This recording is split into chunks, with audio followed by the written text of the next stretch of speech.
싱킹 브릿지 타임즈 2024년 8월 30일자를 진행하도록 하겠습니다.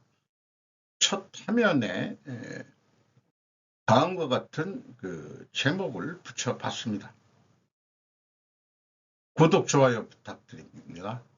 1.5배속을 보시기 바랍니다. 오늘의 편집 내용 제목들이 되겠습니다.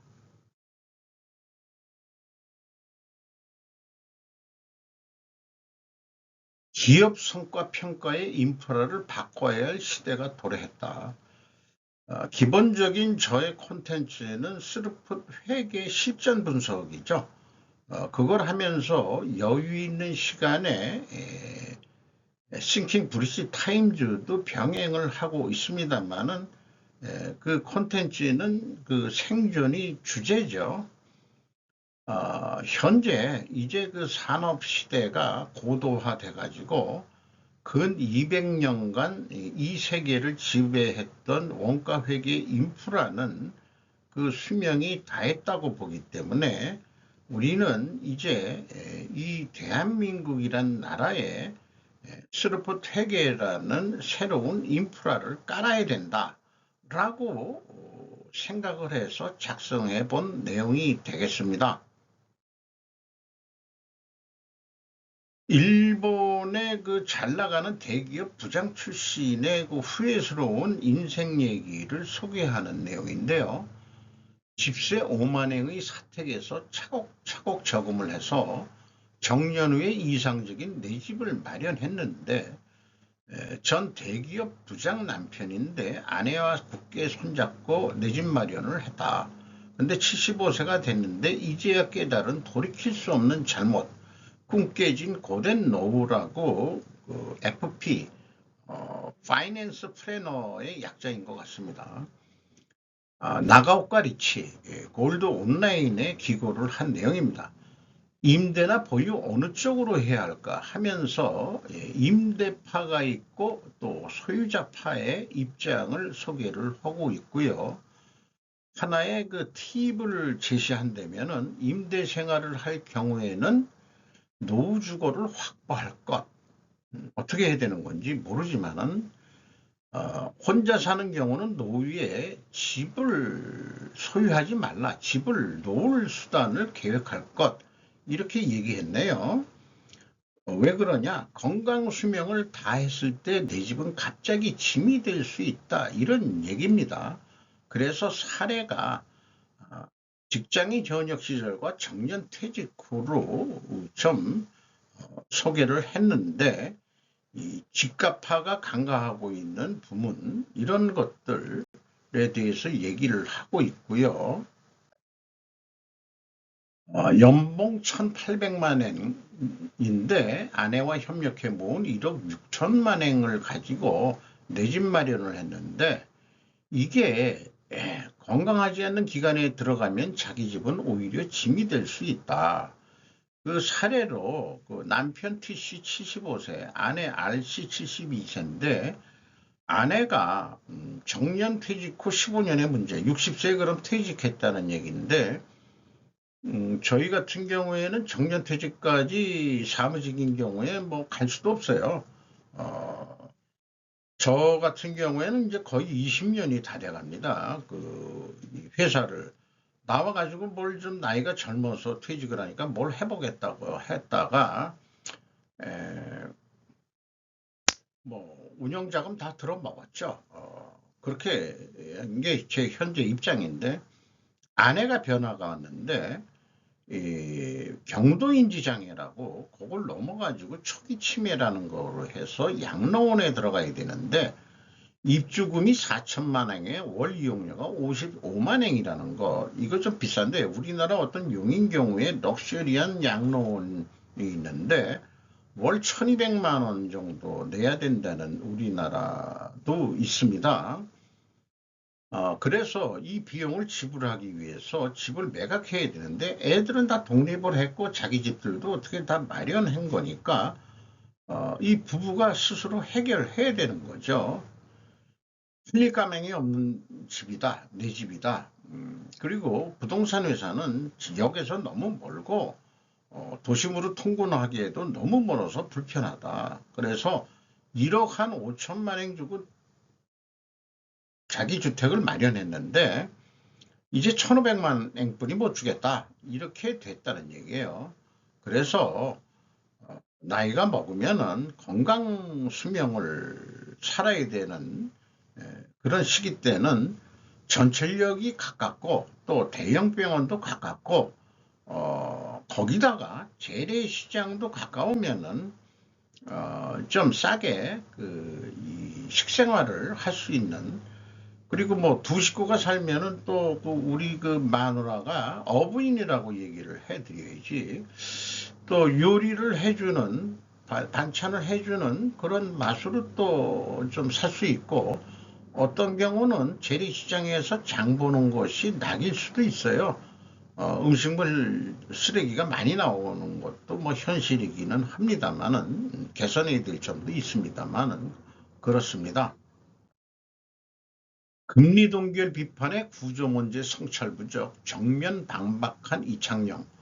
강진규 기자가 한국경제에서 보도를 했는데, 이번에도 금리 동결했는데 9월 달에 미국이 금리를 내릴 것이라는 예측들을, 전망들을 하고 있죠. 그런데 이창용 총재는 높은 가계부채와 수도권 부동산 가격과 같은 구조적인 문제에 빠지게 됐는지에 대한 성찰은 부족해 보인다. 금리 왜 안 내리냐 하는 비판 세력들한테 갈하는 얘기인 것 같습니다. 구조적인 제약을 무시한 채 고통을 피하기 위한 방향으로 통화재정 정책을 수행한다면 부동산과 가계부채 문제가 더 나빠지는 악순환이 계속될 것이다. 그리고 자기가 지금 고민하는 것은 왜 수도권 부동산 가격은 조그만 충격이 있어도 그렇게 널뛰기를 하고 그런 구조가 형성됐는가 하는 문제에 자기는 고민을 한다. 이런 얘기인데, 이제까지 역대 정권들이 고통이 수반되는 구조조정은 미뤄왔다는 생각을 지울 수가 없다고 비판했다. 우리나라가 세계 최상위권 수준의 가계부채가 있어서 금융위기가 올 수 있다, 이런 얘기거든요. 서울 경기 인구 집중만이 아니다. 지방 경제적 여유 사람들이 서울에 살지 않아도 서울 아파트를 구매하려는 그런 것도 있죠. 지방에서 올라와서 수도권에서 살고 있는 사람들은 오히려 높은 집세라든지 아파트 가격 올라가는 거에 그냥, 우리나라는 그냥 똘똘한 내 집 한 채에 모든 그 국민이 올인하고 있는 것 같은 그런 느낌을 받아서, 그래서 수도권 아파트 가격은 뭐 안 내려가고 지방 아파트는 뭐 헐값이고, 그런 또 양극화도 벌어지고 있는 것으로 이해를 합니다. 오래간만에 이런 어떤 여러 가지 복잡한 사회관계는 뭐 상관관계로 풀어내는 전문가들이 있습니다만은, 저는 오로지 단순한 인과관계를 한번 생각을 해보면은 충분조건 논리로, 만약에 기준금리를 인하한다면 그러면 수도권 부동산 가격이 급등할 것이다. 왜냐 하면은 강남 부동산은 초과 수요가 항상 있기 때문이다. 그러면 이것이 강남 부동산 초과 수요가 요즘은 뭐 강북까지도 번졌다는 얘기도 있습니다만은, 이것이 근본 원인이라면은 필연적으로 존재할 다른 결과는 뭐냐 그러면은 주담대 가계부채 급등. 그래서 우리 가계부채가 1,000조 원대를 넘었다. 천조국 시대다, 이런 얘기죠. 이건 현실로 논리적으로 맞을 것 같습니다. 전국민 부동산 투기 세력화, 그 판에 끼지 못하면 병신같이 된다. 그러니 누가 뭐 얼마 사가지고 얼마나 뛰었대든가, 이게 우리 젊었을 때부터 변하지 않는 인플레이션 국가의 문제인 것 같습니다. 중국 부동산이 무너지는 옆에 나라를 보면서 또 일본이 잃어버린 30년을 보면서 이게 우리나라에만 발생이 안 될 일은 아니다라고 생각하는 것도 문제가 있는 거죠. 우리나라도 부동산 거품이 좀 내려가야 될 시기도 되지 않았겠느냐라는 생각도 있습니다. 문제는 전 국민의 50% 이상이 이 서울 경기 지방에 몰려 살고 있고 대단한 나라예요. 바로 위에가 휴전선인데 참 그 국경 근처죠. 한마디로 수도가 국경 근처 아니에요. 그런 나라입니다. 그죠? 이렇게 정리를 해봤고요. 똘똘한 한 채 선호의 아파트값도 양극화 26억 돼야 상위 20%다 이렇게 얘기를 하고 있는 거죠. 김호경 기자가 동아일보에서 보도를 했어요. 이창용 입시제도 개편 금리 조정보다 서울 집값 안정에 효과라고 이 서울 부동산 가격 급등에 대한 어떤 해결책을 입시제도라는 아이디어를 냈습니다. 대입 지역별 비례 선발제 이거 해가지고 너무 그 우리나라 SKY에 몰려 있고 서울 수도권에 교육도 몰려 있다 보니까 이렇게 그 한 거에 제안을 했네요. 부동산 잡으려면 하는 지역별 비례 선발제 도입 주장. 요거는 정유진 기자가 한경 비즈니스에서 보도한 내용입니다. 과도한 교육률 때문에 집값이 오르고 이게 뭐 우리나라의 문제만은 또 아닌 것 같습니다만은 자관 균형 발전 이런 거 기회 균형 특별 전형 뭐 이런 것도 있는데 미국 같은 경우에는 오히려 그 소수 인정 말하자면 그 균형 전형 뭐 이런 거로 해서 공부를 못해도 좀 흑인을 몇 프로 받아준다든지 이런 것도 있긴 있습니다만은 뭐 괜찮은 생각인 것 같기도 합니다. 그러면 지방에서 살면서도 서울대에 갈 수 있는 확률이 있다고 한다면은 굳이 서울로 올라와서 고시촌이 아니고 좀 높은 이 사교육부가 들어가는 강남 무슨 뭐 학원가라든지 그런 데에서 안 살 거 아니냐 이런 얘기인 것 같아요. 그런데 이복형 금융위원장이 또 한 번 기업 지배구조 개선 필요성을 강하게 언급했다. 이런 얘기도 나옵니다. 김보라 기자가 비즈와치에서 했는데 이번에 두산그룹을 겨냥해서 지배주주만을 위한 의사결정 아니냐 이런 얘기를 해가지고 그래서 우리나라의 그 기업 지배구조가 이사회를 좀 강화하는 것 모양인데 이사충실의무의 강화 필요성 공감 여기에 이제 뭐 나와서 그 발표했다는 사람들이 또 인용한 사람들이 뭐 이런 거 가지고 먹고 사는 연구기관들이 많은지 지역 지배구조 연구소 이게 전부 다 글로벌 금융 세력이 얘기한 ESG에서 나오죠. E, environment, S, 그 society, social, 그 다음에 S, 아니, ESG니까 governance. 이 governance가 기업 지배구조를 얘기하는 건데, 주주 중심 거버넌스 구현이 필요하다. 이렇게 얘기했고, 한국도 ESG 기준원이라는 것도 정제교, 자관, 뭐 하나 그 생기면은 그거 가지고 먹고 살라고 무슨 연구소 같은 것들을 만들어서 어떻게 해가지고 정부 보조금들 받아 처먹으려고 하는 연구하는 데가 많은 건지 누가 이런 연구소들의 재원을 도와주는지는 잘 모르겠어요, 솔직히. 여기다가 또 한국 기업 거버넌스 포럼이라는 데도 있고 또 아주 그 유사한 연구소들이 많네요. 한국 ESG 연구소 이런데 금융연구원 선임연구원은 상법 일반 조항이 아닌 상법 상장회사 특례 조항이나 자본시장법에 도입하는 방안도 검토할 필요가 있다. 이사회의 어떤 그 독립성 내지는 이런 거를 얘기하는 것 같습니다. 이사 충실 의무 부정적 입장도 있다. 그런데 왜냐? 김춘 상장회사 협의회 본부장이 부정적 입장, 코스닥 협회 본부장도 부정적 입장, 또 장원균 3일 PwC 거버넌스 센터장도 이사의 주주 충실 의무는 경영 불확실성 가중, 소송 남발 등에 대한 우려가 크고 이사 면책 무분별한 소송 취소화를 위한 보완장치 마련도 필요하다며 대안으로 사안별 개별 규정 재개정 접근 방법을 적극 검토할 필요가 있다고 강조했다. 전문적인 얘기긴 하겠습니다. 제 생각을 좀 정리를 해보면 흔히들 말하는 소유와 경영의 분리가 항상 바람직한 것이냐는 것에도 의문을 던져볼 필요가 있지 않느냐.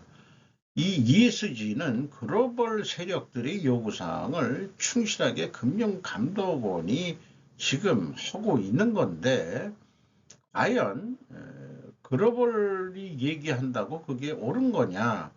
어떤 사람들은 우리나라가 경제 발전할 때는 한국 특유의 재벌 소유와 경영을 동시에 장악함으로써 발휘되는 다이내믹스하고 한국 경제의 긍정적인 측면이 더 많았다고도 생각이 됩니다.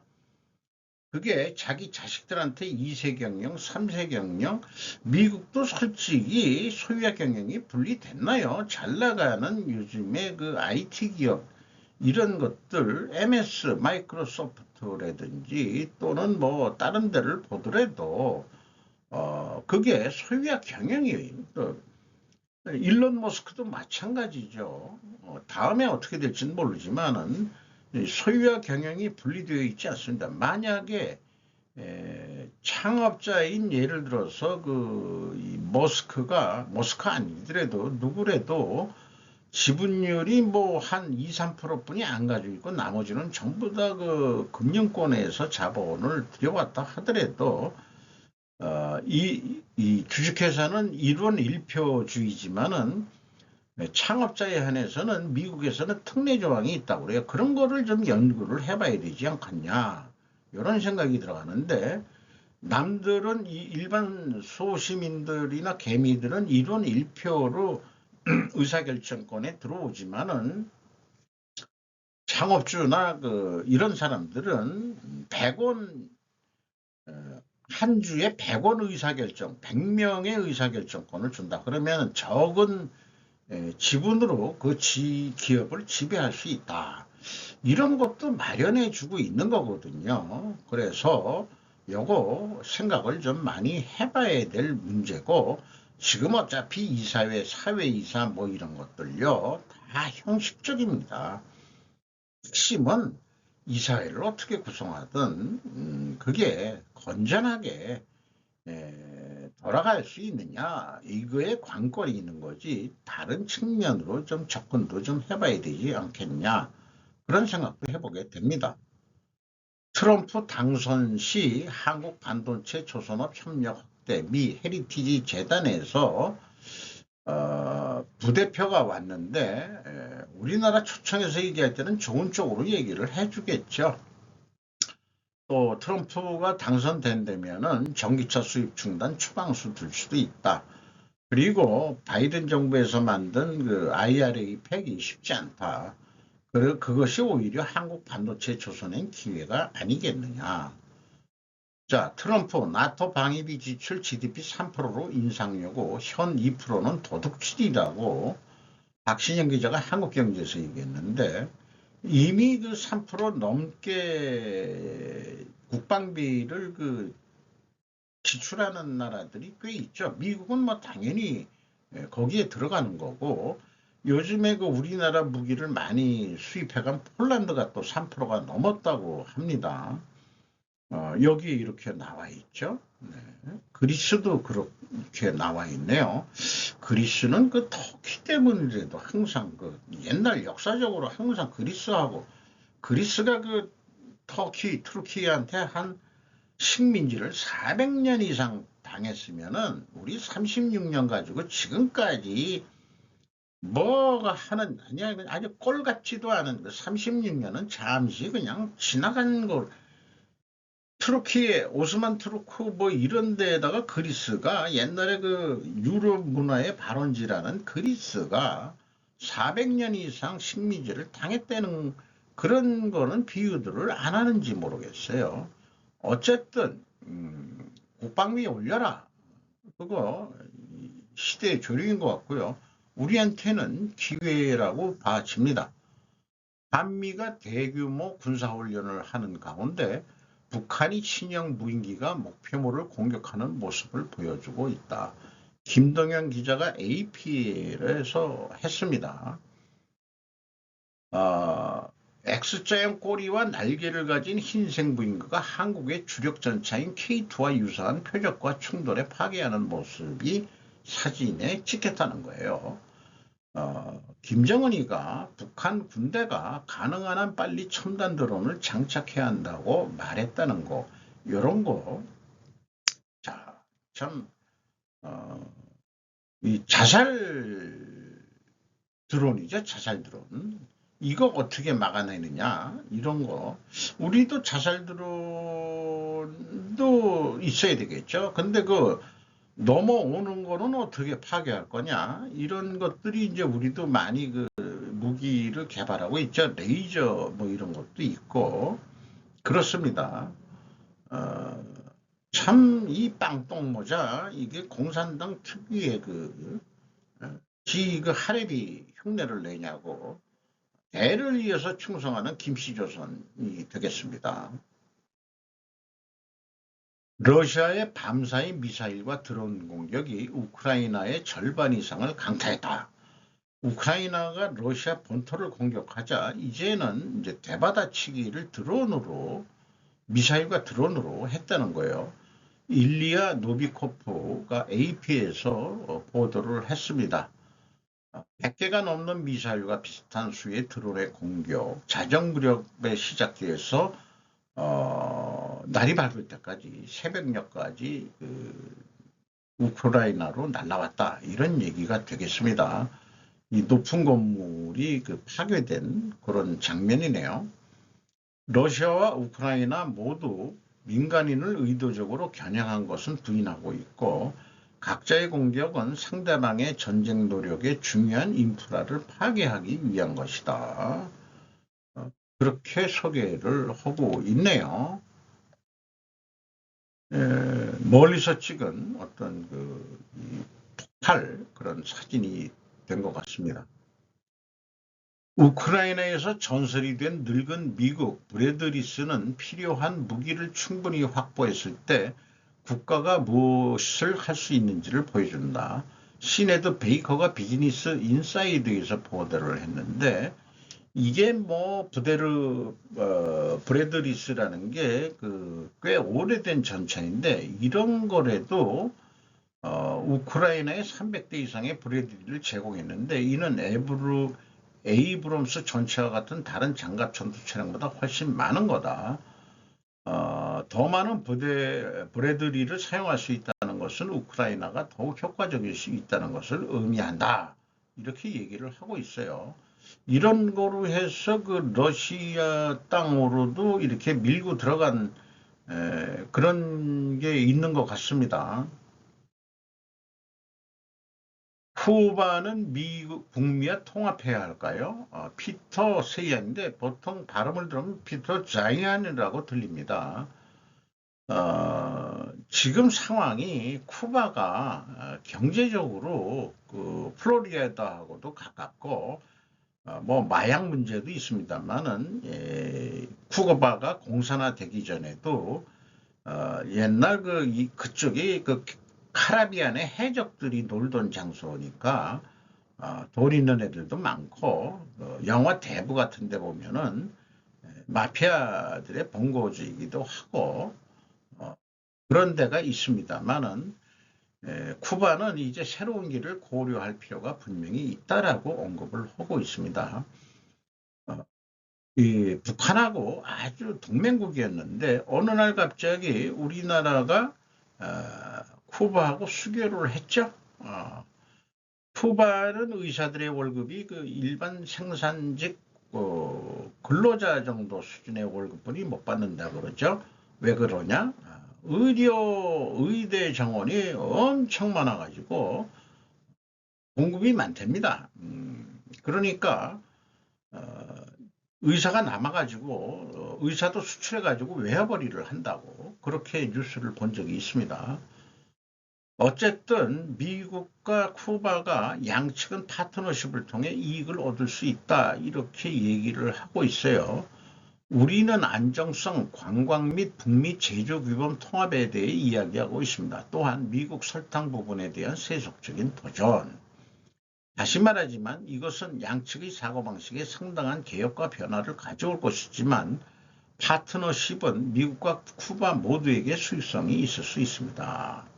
자, 이제 세상도 변했는데 소련 망한 지가 언젠데 그러니까 우리 이제 좀 미국하고 가까운 데 있는데 잘해보자오.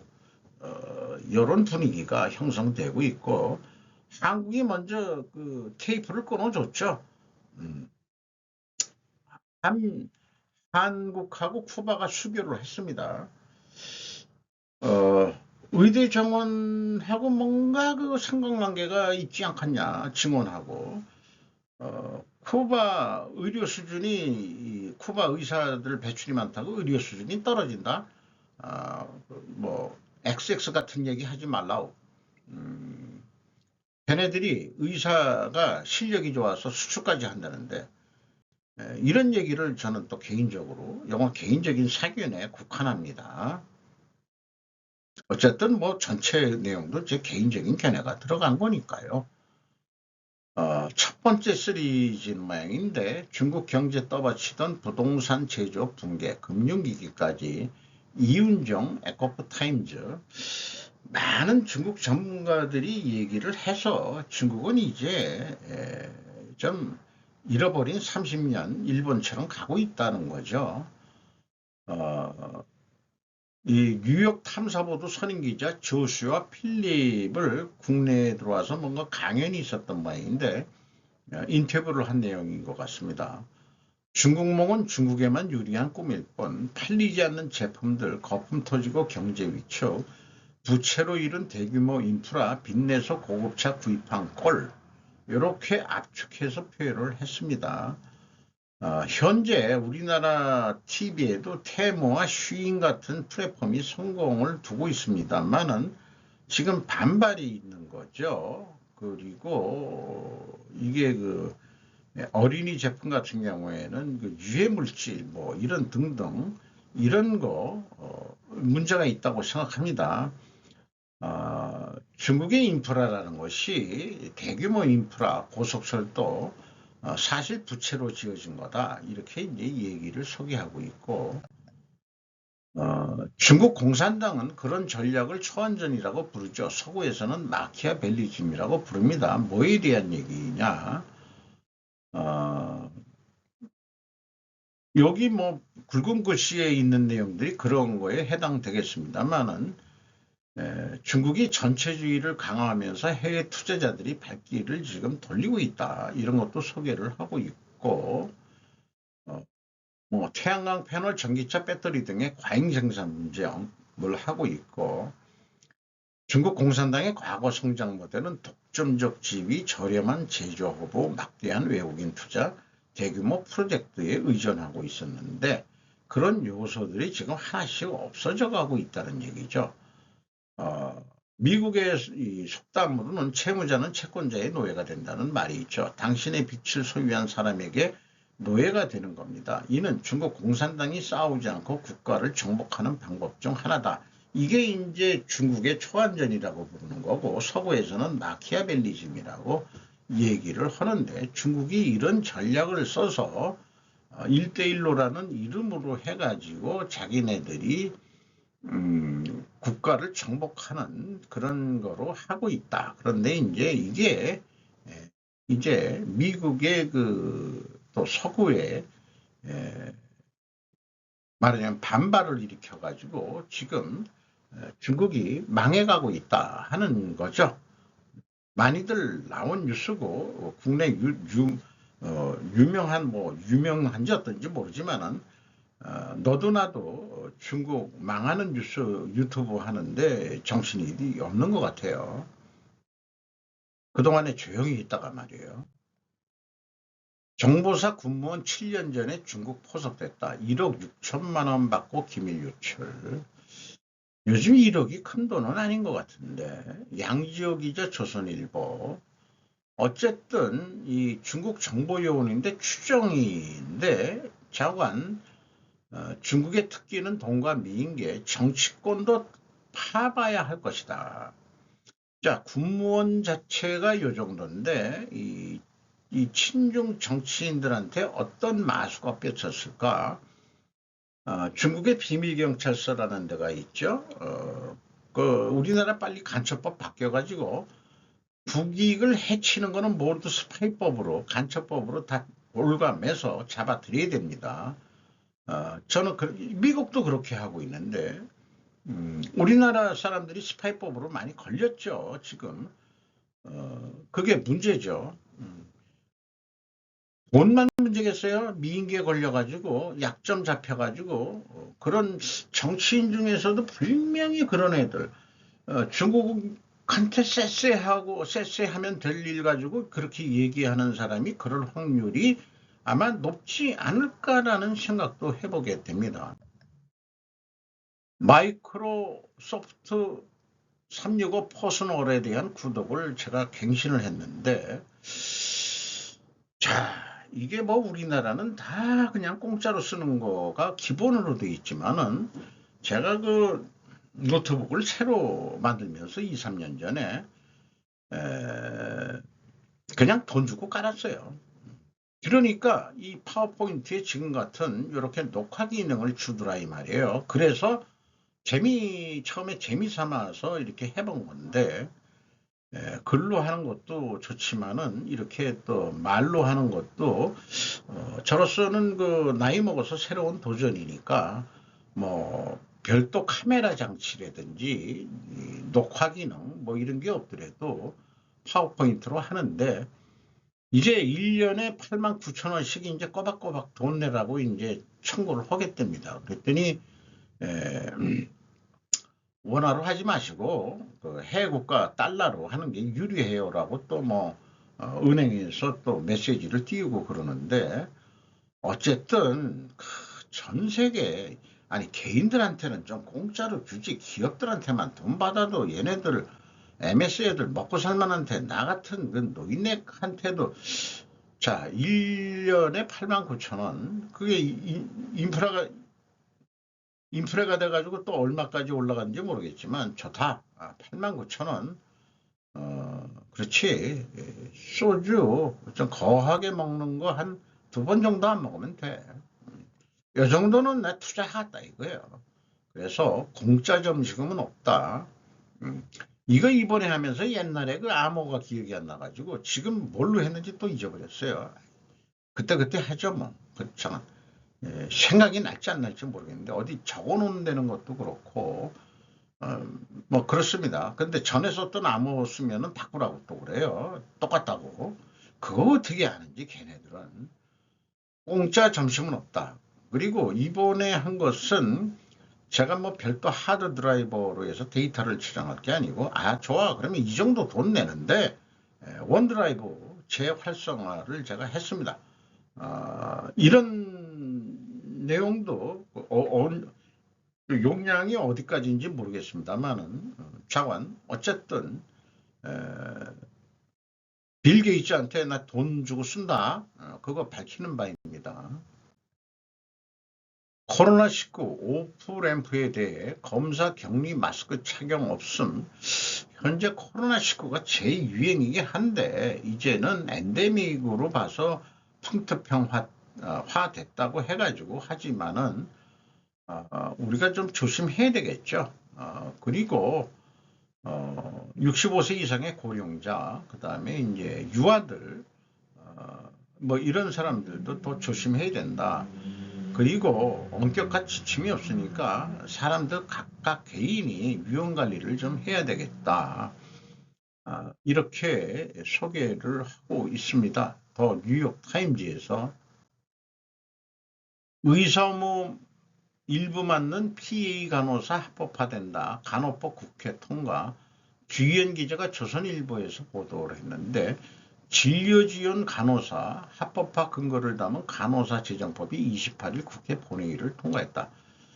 제가 이번에 뭐 짧게 한 5일 정도 입원을 했었는데 이 피해 간호사 분명히 있어요. 지금도 의사는 이 회진을 하루에 뭐 한 번, 그리고 또 토요일 휴일은 또 안 와요.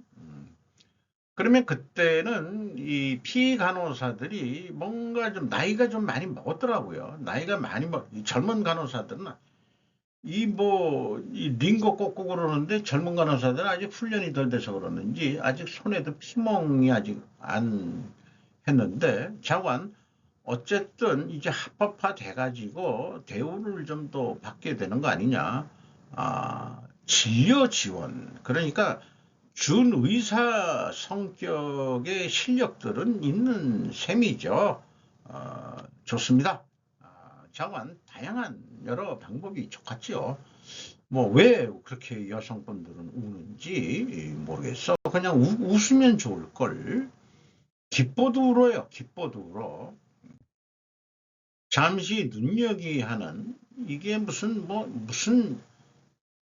춤이라는지 잊어버렸는데 그것도 기록을 해놓을 걸. 이게 틱톡을 통해 가지고 좀 유행이라네요. 간단하게 무슨 이렇게 저렇게 추는 춤이 아유 그냥 젊음이 좋다. 제10호 태풍 구주 상륙 혼수 종단 총우량 2000mm 넘을까 심대한 재우려 den기라고 어떻게 이렇게 직진으로 안 올라오고 일본 열도를 통해서 그렇게 예상이 되는지 모르겠어요. 부산 지역은 좀 간접적인 영향, 제주도도 간접적인 영향, 먼 바다에 풍랑주의보 이런 것도 나와 있는데 아예 그냥 올라오는 게 큐슈 중에서 이 가운데가 그 구마모도 여기 위에는 나가사키 그다음에 이제 밑에가 가고시마 이런 데인데 이게 이렇게 우측으로 꺾이는 이유가 여기 우리나라가 지금 열대성 고기압이 티벳에서 어쩌고 저쩌고 그런 얘기가 있는데 어쨌든 그 고기압에 밀려가지고 저기압이 우측으로 삐져나가는 것 같은 그 대신 우리나라가 조금 한 1, 이틀이 이제 조금 밤에 아주 그 잠을 시원하진 않지만 그래도 문 열어놓고 새벽에 어떤 약간 시원한 공기화된 것을 맛을 느끼면서 아침에 눈을 떴습니다. 좀 늦게 떴지만은. 자관 이번 일본의 그 상륙하는 태풍의 피해가 얼마가 될지 매우 궁금합니다. 유사의 나라 지킬 재상은 자민총재 선거에서 중요한 쟁점, 전 자유대 통합 막료장 분석, 여론에 영합하지 않는 국가 간과 결단력 필요, 석간 후지 고노 카츠토시, 이 사람이 고노 카츠토시라는 사람인 모양인데 쭉 읽어보면은 이게 제목에 다 얘기한 것 같아요. 일본은 기반이 되는 미국과의 관계를 어떻게 유지 발전시켜야 되는가? 확고한 신념을 갖고 무엇이 일본의 국익이 될 것인가를 항상 근거로 판단할 수 있을 것이다. 핵 억지도 금기 없는 논의를 이렇게 얘기를 했는데 지금 이 얘기 들어보면은 우리 윤 대통령 같은 사람을 지칭하는 것 같아요. 이런 거. 그렇다 이거예요. 제 느낌은. 이 위에 얘기한 거, 국익 우선으로 해서, 여기 스파이 이런 거, 다 우리 스파이법, 이런 거 해가지고, 반국가 세력 몰아내고, 음, 이 기자회견에서 반국가 세력이 뭐냐고 기자가 질문한 것 같은데, 그거는 이제 이 함정 질문 같은 거지만 물어볼 수는 있겠죠. 저는 뭐 이미 얘기했지만, 저는 그냥, 어, 간첩으로 적용되는 그 행위를 하면, 그러니까 간첩법부터 바꿔야 된다. 한국의 국익을 해치면은 모두가 간첩이다. 이렇게 얘기를 하면 된다 이게요. 그렇게 생각이 됩니다.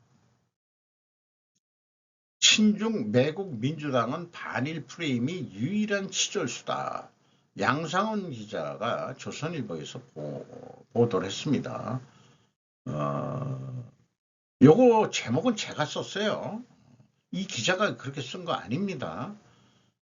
나라 전체가 혁신 강박증을 가지고 있다. 이런 역동적인 국민과 사회가 왜 일본 같은 나라에 대한 피해의식과 오래된 감정만을 그대로 유지하고 있는지 신기할 정도다. 이미 앞서 그리스가 투르키한테 400년 식민지 당했다는 거, 그리고 뭐 인도 같은 경우에도 몇백 년을 당했죠. 저 36년 가지고 그거 지금까지 반일 프레임을 씌워가지고 지들 정치에 이용해 먹으려는 거 이제 그만하자. 지금 쪽팔리지 않냐 이제. 쪽팔릴 줄 알아야지. XX들아. 또 수출액이 일본을 좀 넘어섰답니다.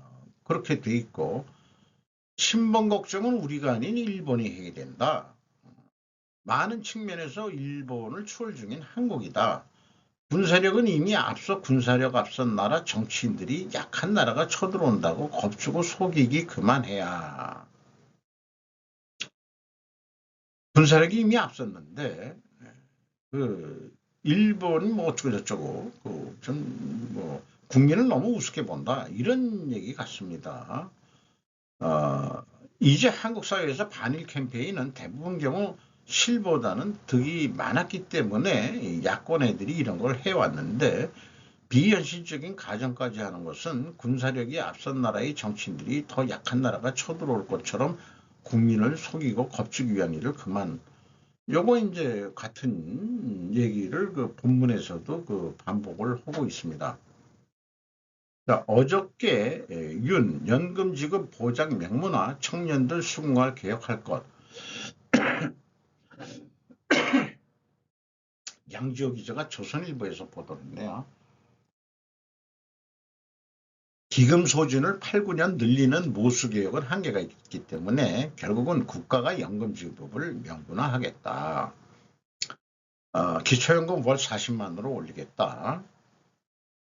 가장 오래 가장 많이 보험료를 내고 연금은 가장 늦게 받는 청년 세대가 수긍할 수 있는 연금 개혁을 추진하겠다. 알았습니다. 그렇게 좀 되는 방향으로 어떻게 해내는지 잘 모르겠지만은 그리고 노동개혁해서 전 정부보다 근로 손실일수는 3분의 1 수준이다. 또 노조 회계 공시 이래서 또 좀 좋은 거 아니냐.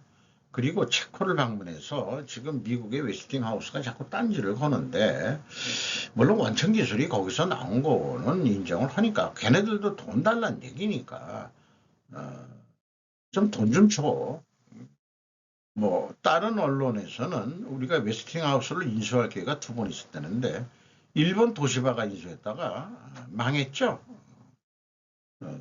또 쉬운 얘기는 아닙니다. 그리고 우리나라부터가 원전을 다시 정상적으로 재가동해야 되겠죠.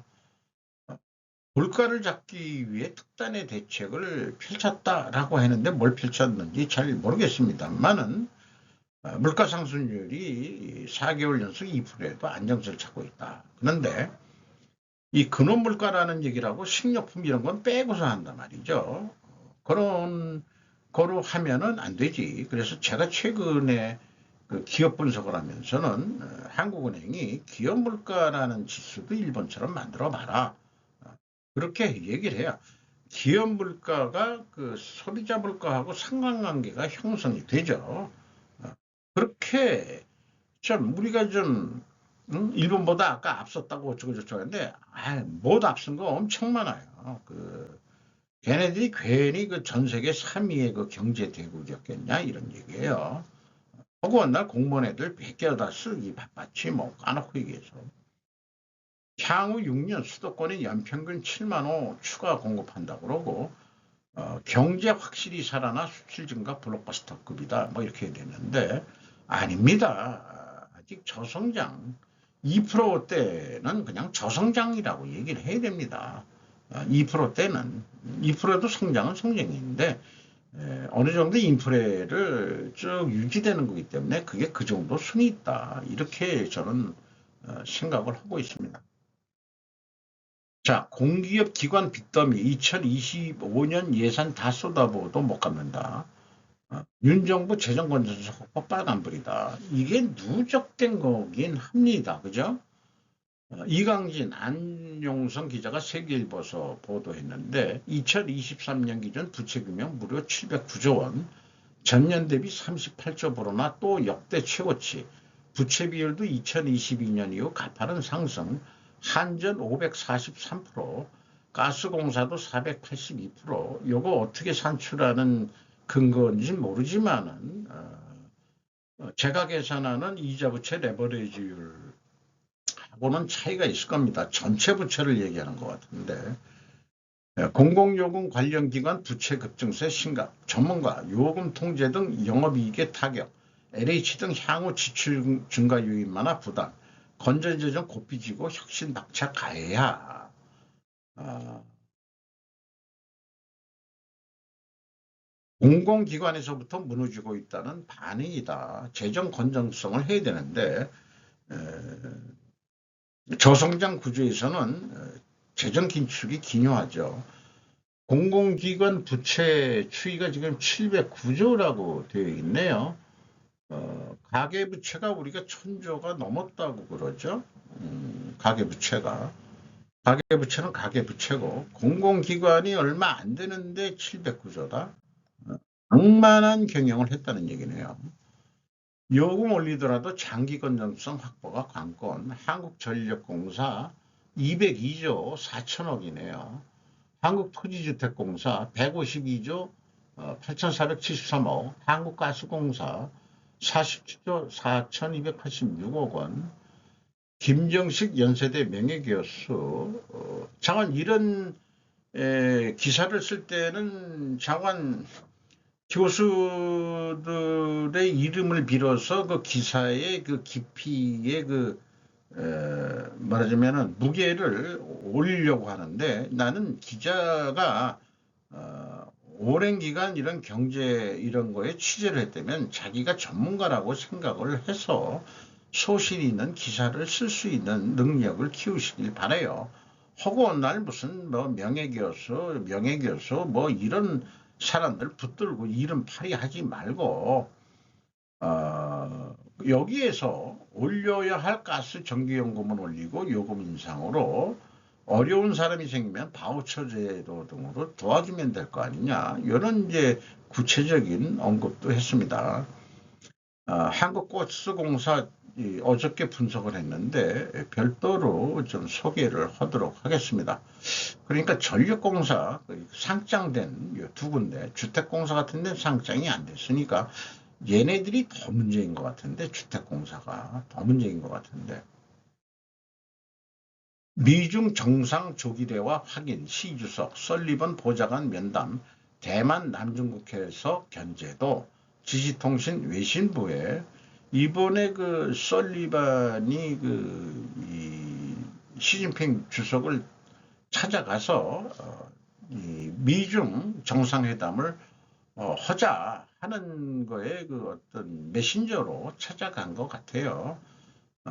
여기에 이제 뭐 또 중국 측 입장에서는 대만의 무기 공여나 필리핀과의 영유권 분쟁, 남중국해 정세 등의 미국의 관여, 대중 제재 관세라고 하는 현안을 둘러싸고 미국을 견제한 형태로 뭐 어떻게 이어질지 왜 그 바이든 아저씨가 퇴임 전에 뭔가 자기네들 11월 선거에 유리하게 하려고 하는 건지 설리번을 특파해가지고 시진핑하고 어디서 그 양국 정상회담을 하려는지 모르겠는데, 글쎄요, 별로 왜 하는지 그걸 잘 모르겠네요.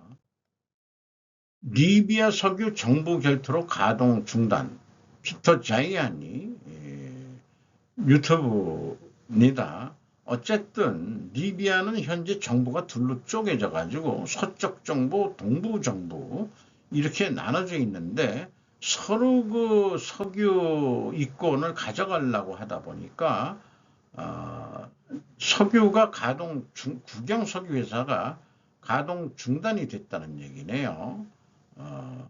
그런데 이런 경우는 또 미국인들이 화내지 않을 미국산 원유에 대한 수요를 증가시킬 수 있다. 그러니까 뭐 어디 중동 분쟁이 일어나든 북아프리카 리비아에서 분쟁이 나든 석유 뭐 이런 것이 안 나오면은 미국은 웃음을 짓는 거죠. 그럼 우리 거 팔면 되지 뭐. 그러니까 세계 분쟁이 일어나도 이제는 석유 가격이 거꾸로 내려가고요. 그 다음에 식량 가격도 내려가고 있습니다. 참 이상한 시대가 됐어요. 이 모든 사태의 여파가 너무 커서는 안 되지만 리비아의 에너지 부분이 미래의 문제를 일으킬 수도 있다. 이런 거는 뭐 누구나 표현할 수 있는 얘기가 됐죠. 자원의 저주에 걸린 리비아가 동서로 정부가 갈렸다. 상징적으로 동아시아에서 갈린 나라가 대한민국 같다. 갈렸지 뭐 현재. 선거할 때마다 오른쪽은 빨갛고 왼쪽은 파란 거. 남북 분단은 타이라고 자의를 해봐도 동서 갈림은 못된 짓이 생긴 거냐. 저는 지리적으로는 지리산이 지리하게 막아놓으니까 동서가 갈린 거로 그렇게 생각이 그렇게 위안을 받고 싶은 거죠.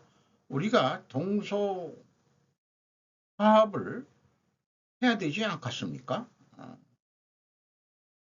동서 화합이 돼야 그 다음에 북친 통일을 하든지 말든지 하지. 동서 화합도 못하고 무슨 북친 통일은 무슨